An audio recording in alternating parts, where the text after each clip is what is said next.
I discovered my wife had a secret apartment with another man. She claimed it was just for meditation and yoga, that he was her spiritual guide. So, I hired a private investigator and exposed her elaborate double life. I never thought I'd be writing one of these posts, but here I am at 2 a.m., unable to sleep after discovering that my wife of 12 years has been living a complete double life. My name is Robert. I'm 38 years old, and until 3 weeks ago, I thought I had a pretty solid marriage with my wife, Isabella. We've been together since college, got married right after graduation, and have 2 beautiful kids, Lucas, who's 9, and Sophie, who's 6. Isabella works as a freelance graphic designer, which means she has a flexible schedule and often works from home. I'm an accountant at a mid-sized firm downtown, so I have pretty regular hours, usually out of the house by 8 o'clock in the morning and home by 6 o'clock in the evening. We live in a nice suburban neighborhood about 20 minutes outside the city, and up until recently, I thought we had this perfect little life together. Isabella has always been into health and wellness. She's done yoga for as long as I've known her. She's constantly trying new diets and cleanses, and she's always reading books about mindfulness and spiritual growth. I've never been particularly interested in any of that myself, but I've always been supportive of her interests. She'd go to yoga classes a few times a week, attend weekend wellness retreats occasionally, and I just figured it was her way of staying healthy and managing stress. About 6 months ago, Isabella started getting really serious about her spiritual practice. She began meditating for an hour every morning before the kids woke up. She started eating a very specific vegan diet, and she began talking about this amazing new spiritual teacher she'd found named Kiran. According to Isabella, Kiran was this enlightened guru who had studied in India and Tibet, and he was helping her reach new levels of consciousness and inner peace. At first, I was happy that she'd found something that seemed to bring her so much joy. She was definitely more energetic and positive, and she kept talking about how much clarity and purpose she was gaining from Kiran's teachings. She started going to these special meditation sessions with him twice a week, usually in the evenings after dinner when I was home to watch the kids. But then things started getting weird. Isabella began staying out later and later for these meditation sessions. She'd leave at 7 o'clock in the evening and not come home until after midnight, claiming that Kiran had been taking her and his other students through these intensive spiritual experiences that couldn't be rushed. When I asked her where these sessions were taking place, she was always vague about the location, just saying it was at Kiran's sanctuary somewhere downtown. She also started being really secretive about her phone and computer. Isabella had never been particularly private about her devices before. We knew each other's passwords and would often use each other's phones if one of ours was dead or charging. But suddenly, she was taking her phone with her everywhere, even to the bathroom, and she'd quickly close her laptop if I walked into the room while she was working. The changes in her behavior were gradual enough that I initially chalked them up to her new spiritual practice. Maybe she was just becoming more mindful about technology use, or maybe she was dealing with some personal stuff that she needed to process privately. I tried talking to her about it a few times, asking if everything was okay and if there was anything she wanted to discuss, but she'd just say that she was going through a period of spiritual growth and needed some space to focus on her inner journey. Things really started bothering me about 2 months ago when Isabella began talking about needing a quiet space for her meditation practice. She said that meditating at home was becoming difficult because of distractions from the kids and household noise, and she wanted to find a dedicated space where she could really focus on her spiritual work. She mentioned that Kiran had suggested she might benefit from having her own private meditation room somewhere peaceful where she could go to center herself whenever she needed to. I suggested that we could convert the spare bedroom upstairs into a meditation space for her, but Isabella said that wouldn't work because she needed complete separation from the family environment to really connect with her spiritual practice. She said that Kiran had recommended finding a small apartment or studio space that could serve as her personal retreat. This seemed like a pretty extreme and expensive solution to me, especially since we were already paying a mortgage and trying to save money for the kids' college funds. But Isabella was so passionate about it, and she promised that she'd cover the cost with her freelance income. So, I reluctantly agreed to let her look for something small and affordable. Within a week, Isabella had found what she described as the perfect space, a small studio apartment downtown that she said was ideal for meditation and yoga practice. She was so excited about it that she signed the lease immediately and started spending most of her free time there, setting it up with meditation cushions, yoga mats, and what she called spiritual artwork. At first, Isabella would invite me to come see the space. But every time I suggested visiting, she'd say that it wasn't ready yet, or that Kiran had advised her to keep it as a completely personal sanctuary for the first few months while she established her practice there. She said that having other people's energy in the space too early might interfere with the spiritual atmosphere she was trying to create. I found this reasoning pretty strange, but Isabella seemed so happy and fulfilled with her new spiritual journey that I didn't want to be the unsupportive husband who questioned her personal growth. She was definitely more confident and radiant than she'd been in years, and our relationship in many ways seemed to be improving. She was more affectionate with me and more patient with the kids, and she kept talking about how much peace and clarity she was gaining from her practice. But there were also things that didn't quite add up. Isabella was supposedly spending 4 or 5 hours at a time at this meditation studio, which seemed like an awfully long time to just sit quietly and meditate. When I asked her what she was doing there for so many hours, she'd talk about these complex spiritual practices that Kieran was teaching her, involving breathing exercises, movement meditations, and energy work that apparently took a very long time to complete properly. She also started mentioning Kieran constantly in conversation. Everything was Kieran says this, or Kieran taught me that, or Kieran thinks I should try this new approach. It was like she'd become completely devoted to this guy's teachings. And while I understood that spiritual teachers could be influential, the level of her attachment seemed excessive. The breaking point came 3 weeks ago on a Saturday afternoon. Isabella had told me she was going to her meditation studio for a few hours to work on some intensive spiritual practice that Kieran had recommended. The kids were at my parents' house for the weekend, so I decided to surprise Isabella by bringing her some of her favorite tea and maybe taking her out to lunch afterward. I'd never actually been to the studio before, but I knew it was in the downtown area, and Isabella had mentioned that it was near the Arts District. I figured I could call her when I got downtown, and she could give me the exact address. But when I called Isabella's phone, it went straight to voicemail. I tried a few more times over the next hour, thinking maybe she was in deep meditation and had her phone turned off, but I kept getting voicemail. Finally, I decided to just drive around the Arts District and see if I could spot her car, thinking maybe I could find the building and wait for her to finish her session. I was driving slowly through the residential streets near the Arts District when I spotted Isabella's car parked in front of a nice brownstone building. I was excited to finally see where she'd been spending so much time. So, I parked behind her car and walked up to the building to see if I could figure out which unit was hers. The building had about 8 apartments, and there was a directory by the front door. I was looking through the names, trying to figure out which apartment Isabella was renting, when I heard familiar laughter coming from one of the second-floor windows that was open. It was definitely Isabella's laugh, but she was laughing in a way that I hadn't heard in years, this light, carefree, almost flirtatious giggle that she used to do when we were first dating. I looked up at the window and could see shadows moving around inside. And I could hear Isabella's voice talking to someone, though I couldn't make out the words. I stood there for a moment, confused about why Isabella would be having what sounded like a social conversation when she was supposed to be meditating alone. Then I heard a man's voice responding to her, and they both started laughing again. My heart started racing because this definitely didn't sound like a meditation session or a spiritual practice. It sounded like Isabella was having a casual, intimate conversation with some guy in what was supposed to be her private meditation space. I tried calling her phone again, and I could actually hear it ringing inside the apartment.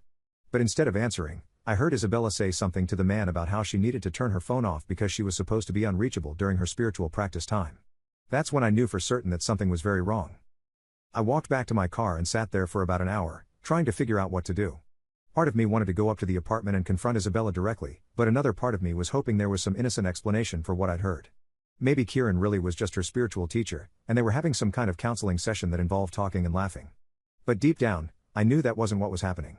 The tone of their voices, the intimate laughter, the fact that Isabella had lied to me about what she was doing there, it all pointed to something that had nothing to do with meditation or spiritual practice. I finally drove home and spent the rest of the day trying to act normal. When Isabella got home that evening, she came back around 6 o'clock, glowing and happy, talking about what an amazing spiritual breakthrough she'd had during her practice session. She went on and on about the profound insights Kieran had shared with her and how much progress she was making on her spiritual journey. Listening to her lie so easily and enthusiastically made me feel sick to my stomach. This was my wife of 12 years, the mother of my children, and she was sitting there spinning this elaborate fantasy about meditation and spiritual growth when I knew she'd spent the afternoon laughing and talking with some guy in a secret apartment. Update 1. The next few days were torture. I couldn't stop thinking about what I'd witnessed, but I also couldn't figure out how to confront Isabella without admitting that I'd basically stalked her to her secret apartment. I kept going back and forth between feeling angry and feeling like maybe I was overreacting to what could have been an innocent situation. I tried to pay more attention to Isabella's behavior to see if I could pick up on any other signs that something was going on. She continued with her regular schedule of going to the meditation studio 3 or 4 times a week, always for several hours at a time. She'd come home from these sessions in an incredibly good mood, talking about her spiritual progress and how much peace she was finding through her practice. But I also started noticing things that I'd previously overlooked. Isabella had been dressing differently lately, not drastically, but she'd been putting more effort into her appearance on the days when she was going to her meditation sessions. She'd wear her nicest yoga clothes, spend extra time on her hair and makeup, and even put on jewelry, which seemed weird for someone who was supposedly just going to sit alone and meditate. She'd also been getting packages delivered to the house that she'd quickly take upstairs without mentioning what they were. When I asked about them, she'd say they were just supplies for her spiritual practice, special oils, crystals, books, things like that. But some of the packages were clearly from clothing stores, which didn't make sense if she was just buying meditation supplies. The worst part was how guilty I felt for being suspicious of my own wife. Isabella seemed happier than she'd been in years, and our relationship had actually improved in many ways since she'd started her spiritual practice. She was more affectionate with me, more present with the kids, and more positive about life in general. Part of me wondered if I was just being paranoid and jealous because she'd found something fulfilling that didn't involve me. But I couldn't shake the memory of hearing her laughing with that man in the apartment or the way she'd so casually lied about needing to turn off her phone during her spiritual practice. Those weren't the actions of someone who was just taking meditation classes. After about a week of driving myself crazy with speculation, I decided I needed to know the truth, whatever it was. I couldn't keep living with this uncertainty and suspicion, and I couldn't confront Isabella without more information about what was actually happening in that apartment. So, I hired a private investigator. I'd never thought I'd be the kind of person who would spy on his wife, but I felt like I was left with no choice. I found a reputable investigation firm through online research, and I met with a detective named Patricia who specialized in marital investigations. I explained the situation to her, the secret apartment, the suspicious behavior, the elaborate stories about spiritual practice, and she said it was definitely worth looking into. Patricia assured me that what I was asking for was completely legal and ethical. Isabella was my wife, and I had a right to know if she was being dishonest about where she was spending her time and how she was spending our money. The apartment lease was probably in Isabella's name, but since we were married, I had a legitimate interest in knowing what was happening there. Patricia's plan was to conduct surveillance of the apartment building during the times when Isabella was supposedly there for her meditation sessions. She'd document who was coming and going, take photographs of any interactions, and try to identify the man I'd heard talking with Isabella. I felt terrible about spying on my wife, but I also felt like I needed to protect myself and my family. If Isabella was having an affair, I needed to know about it so I could make informed decisions about our marriage and our future. And if she really was just taking meditation classes, then the investigation would prove that, and I could apologize for doubting her. Patricia began her surveillance the following week during one of Isabella's regular Tuesday evening sessions. She positioned herself across the street from the brownstone building and documented everything that happened. What she discovered was even worse than I'd feared. Isabella arrived at the building around 7 p.m., just like she told me she would, but instead of going to a meditation class, she used her own key to enter the building and went directly to apartment 2B. About 10 minutes later, a man arrived who also had his own key to the same apartment. Patricia was able to take clear photographs of this man, and it was obvious from their body language when he arrived that Isabella and this guy knew each other very well. They embraced and kissed when he came in, and through the open windows, Patricia could hear them talking and laughing in an intimate, familiar way. The man appeared to be in his early 40s with long dark hair and a beard, wearing expensive-looking clothes that had a kind of bohemian, artistic style. He was handsome in a rugged, unconventional way, and he definitely looked like someone who might present himself as a spiritual teacher or guru. Patricia conducted surveillance on 3 different occasions over the course of 2 weeks, and the pattern was always the same. Isabella would arrive at the apartment first, the man would show up shortly afterward, and they'd spend 3 to 4 hours together before leaving separately. They clearly had a routine established, and they were obviously very comfortable with each other. Patricia was also able to do some research on the apartment lease and discovered that it was indeed rented in Isabella's name, but the man, whose name turned out to be Connor Murphy, was listed as an additional occupant. So, this wasn't just a space that Isabella was renting for meditation, it was essentially a shared apartment that she was maintaining with another man. When Patricia presented me with her report, including photographs and documentation of the apartment lease, I felt like my entire world had collapsed. There was no ambiguity about what was happening. My wife was having an affair, and she'd been lying to me for months about it. But what made it even worse was the elaborate nature of the deception. This wasn't just a simple affair where Isabella had fallen for someone and made a mistake. She'd created this entire fictional story about spiritual practice and meditation. She'd manipulated me into agreeing to pay for a secret apartment, and she'd been living a double life for months while acting like the perfect wife and mother at home. The level of planning and deception required to pull this off was staggering. Isabella had researched spiritual practices enough to talk convincingly about meditation and yoga. She'd created a believable character in Kieran, the spiritual teacher, who I now realized was probably just Connor using a fake name. She'd maintained this elaborate charade for months, lying to me on a daily basis while acting like she loved me and was committed to our marriage. Update 2. Armed with Patricia's evidence, I knew I had to confront Isabella, but I wanted to be strategic about how I did it. I was angry and hurt, but I also wanted to make sure I handled the situation in a way that would protect my interests and my children's interests in whatever came next. First, I consulted with a divorce attorney to understand my rights and options.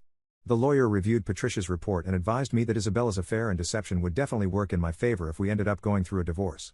The fact that she'd been using marital funds to maintain a secret apartment with another man was particularly damaging to any claims she might make about deserving a larger share of our assets. The attorney also advised me to start documenting our financial situation and securing important documents before confronting Isabella. If she realized that I knew about the affair, she might try to hide assets or take other actions that could complicate a potential divorce. So, I spent about a week quietly gathering financial records, copying important documents, and making sure I had a clear picture of our assets and debts. I also started keeping a detailed log of Isabella's comings and goings, noting every time she claimed to be going to meditation but was actually going to the secret apartment. During this week, Isabella continued her normal routine, acting like the loving wife and mother while secretly maintaining her relationship with Connor. She'd come home from her meditation sessions glowing and happy, talking about her spiritual progress and how much inner peace she was finding through her practice. Watching her lie so effortlessly was absolutely heartbreaking. This was a woman I'd trusted completely, someone I'd built a life with and had children with, and she was capable of maintaining this level of deception without showing any signs of guilt or remorse. Finally, I decided it was time to confront her. I planned to do it on a Saturday morning when the kids were at their weekly swimming lessons, so we'd have privacy, and I wouldn't have to worry about them overhearing a potentially explosive conversation. That Saturday morning, I made the kids breakfast and drove them to their swimming lessons like normal. When I got back home, Isabella was in the kitchen reading one of her spiritual books and drinking her morning tea. She looked up and smiled when I walked in, asking how the kids were doing and whether they were excited about their lessons. I sat down across from her at the kitchen table and said we needed to have a serious conversation. Isabella immediately looked concerned and asked if everything was okay, if there was something wrong with work or the kids or my family. I told her that I knew about Connor and the apartment. The change in Isabella's expression was immediate and dramatic. All the color drained from her face, and she looked like someone who'd just been caught in a terrible lie, which of course she had been. She started to say something, then stopped, then started again, clearly trying to figure out how to respond. Finally, she asked how I knew, and I told her about hiring the private investigator and seeing the surveillance reports. I showed her some of Patricia's photographs, including pictures of her and Connor embracing outside the apartment building. Isabella stared at the photographs for a long time without saying anything. Then she started crying and said that I didn't understand the situation, that it wasn't what it looked like, and that she could explain everything. I told her I was listening. Isabella's explanation was even more ridiculous than I'd expected. She admitted that Connor was real and that she'd been spending time with him at the apartment, but she insisted that their relationship was purely spiritual. According to her story, Connor really was a spiritual teacher and healer, and he'd been helping her work through deep emotional and spiritual issues that she'd been carrying for years. She said that Connor had identified some serious spiritual blockages in her energy and that he'd been using advanced healing techniques to help her release these blockages and find her true self. She claimed that some of these healing sessions involved physical contact and emotional release work that might look intimate to an outside observer, but that it was all part of the spiritual healing process. Isabella also said that she'd lied about the nature of their sessions because she knew I wouldn't understand or support her need for this kind of deep spiritual work. She said that Connor had warned her that people who weren't spiritually evolved might misinterpret the healing work they were doing, and that she'd created the story about meditation classes to avoid having to explain something that I wouldn't be able to comprehend. When I asked about the apartment and why she needed a shared space with Connor for this spiritual work, Isabella said that Connor's healing practice required a specially prepared environment with specific energy and spiritual protections. She said that the apartment had been blessed and cleansed according to ancient spiritual traditions and that Connor needed regular access to the space to maintain its spiritual integrity. She also claimed that she and Connor had never been physically intimate in a romantic way, and that any physical contact between them was purely for healing purposes. She said that Connor had studied sacred sexuality and tantric healing practices in India and that some of his techniques involved working with sexual energy to promote spiritual growth, but that it wasn't sexual in the way that I was thinking. I just sat there listening to this elaborate explanation, amazed by how creative Isabella could be when she was backed into a corner. She was essentially asking me to believe that she'd been spending months in a secret apartment with another man, lying about it constantly, and that it was all just spiritual healing that involved working with sexual energy, but somehow wasn't actually sexual. When she finished her explanation, I asked her if she really expected me to believe that story. Isabella got defensive and said that this was exactly why she hadn't told me the truth from the beginning, because she knew I was too closed-minded and spiritually immature to understand the work she was doing with Connor. She said that Connor had helped her become a better person, a better wife, and a better mother, and that I should be grateful for the positive changes in her life instead of being suspicious and controlling. She accused me of violating her privacy by hiring a private investigator, and said that my actions showed that I didn't trust her or respect her spiritual journey. This was the moment when I realized that Isabella was so deep in her delusion that she actually believed her own lies. She'd convinced herself that her affair was some kind of spiritual practice, and she was angry at me for not supporting her growth. I told Isabella that I didn't believe a word of her explanation and that I wanted her to choose between Connor and our marriage. I said that if she ended the relationship immediately and agreed to marriage counseling, we might be able to work through this, but that I wasn't going to continue being married to someone who was maintaining a secret relationship with another man, regardless of what she called it. Isabella said that I was being unreasonable and that I was trying to control her spiritual development. She said that her relationship with Connor was helping her become her authentic self and that she couldn't just abandon that growth to appease my insecurities. When I pressed her to make a choice, Isabella said that she needed time to think about it and to discuss the situation with Connor to get his guidance on how to handle my ultimatum. The fact that she wanted to consult with Connor about our marriage was the final straw for me. I told Isabella that if she needed to talk to another man about whether she wanted to stay married to me, then she'd already made her choice. Update 3. That same day, I packed a bag for myself and another bag for the kids. And I drove to my brother's house to stay for a few days while I figured out my next steps. I called Isabella from my brother's house and told her that I was filing for divorce and that she needed to find somewhere else to stay while we worked out the legal arrangements. Isabella was shocked that I was taking such immediate action. She said that I was overreacting and that we should go to counseling to work through our problems. She kept insisting that her relationship with Connor was spiritual, not romantic, and that I was destroying our family over a misunderstanding. But I was done listening to her lies and manipulations. I'd given her a chance to choose our marriage over Connor, and she'd made it clear that she wasn't willing to give up her spiritual teacher to save our relationship. Over the next few days, Isabella called me constantly, alternating between begging me to come home and accusing me of being controlling and spiritually closed-minded. She said that Connor had advised her that my reaction was typical of someone who was threatened by his partner's spiritual growth, and that many marriages went through this kind of crisis when one person evolved faster than the other. Hearing her quote Connor's advice about our marriage just reinforced my decision to end things. This woman was so under another man's influence that she was letting him coach her on how to handle her own husband. I retained the divorce attorney I'd consulted earlier, and we began the process of filing for divorce and requesting temporary custody of the children. My lawyer used Patricia's surveillance report as evidence of Isabella's adultery and her misuse of marital funds to maintain the secret apartment. Isabella initially tried to fight the divorce, claiming that I was being unreasonable and that her relationship with Connor wasn't grounds for ending our marriage. But when her own attorney saw the evidence we gathered, he advised her that she was in a very weak position and should consider agreeing to a settlement rather than going to court. During the divorce proceedings, I learned even more disturbing details about Isabella's relationship with Connor. It turned out that Connor Murphy wasn't actually a spiritual teacher at all. He was a freelance photographer who'd been using the spiritual guru persona to seduce married women. He'd convinced at least 3 other women to leave their husbands for him over the past 5 years. And in each case, he'd used the same story about spiritual healing and tantric energy work. Patricia was able to uncover this information by researching Connor's background and talking to some of his previous victims. Apparently, Connor had a very specific pattern. He'd target married women who were interested in spirituality and personal growth, present himself as an enlightened teacher, and gradually convince them that their marriages were holding back their spiritual development. He'd encourage these women to rent secret apartments where he could conduct his healing sessions, and he'd slowly isolate them from their families and friends by convincing them that only he truly understood their spiritual needs. Several of the women had ended up leaving their husbands and children for Connor, only to be abandoned by him once he found a new target. When I shared this information with Isabella, she initially refused to believe it. She said that Connor had warned her that people might try to turn her against him by spreading lies about his past, and that this was just another test of her commitment to her spiritual growth. But eventually, Isabella started to realize that she'd been manipulated and deceived. Connor had apparently grown tired of her and had started canceling their sessions and being less available. When Isabella confronted him about pulling away, he told her that she'd become too dependent on him and that she needed to learn to find her spiritual strength independently. Isabella finally understood that she'd been used, but by then it was too late to save our marriage. The trust between us had been completely destroyed, and I couldn't get past the months of elaborate lies and manipulation. Update 4. The divorce was finalized 6 months later. I was awarded primary custody of the children, largely due to Isabella's admitted adultery and the evidence of her deceptive behavior. Isabella was granted supervised visitation rights until she could demonstrate that she was in a stable living situation and had addressed the issues that led to the breakdown of our marriage. Isabella moved out of our house and eventually found a small apartment across town. She lost most of her freelance design clients when word got around about her behavior, partly because Connor had apparently been using her professional connections to find new targets for his. Do you want to know more about what happened to Connor or Isabella's continued journey?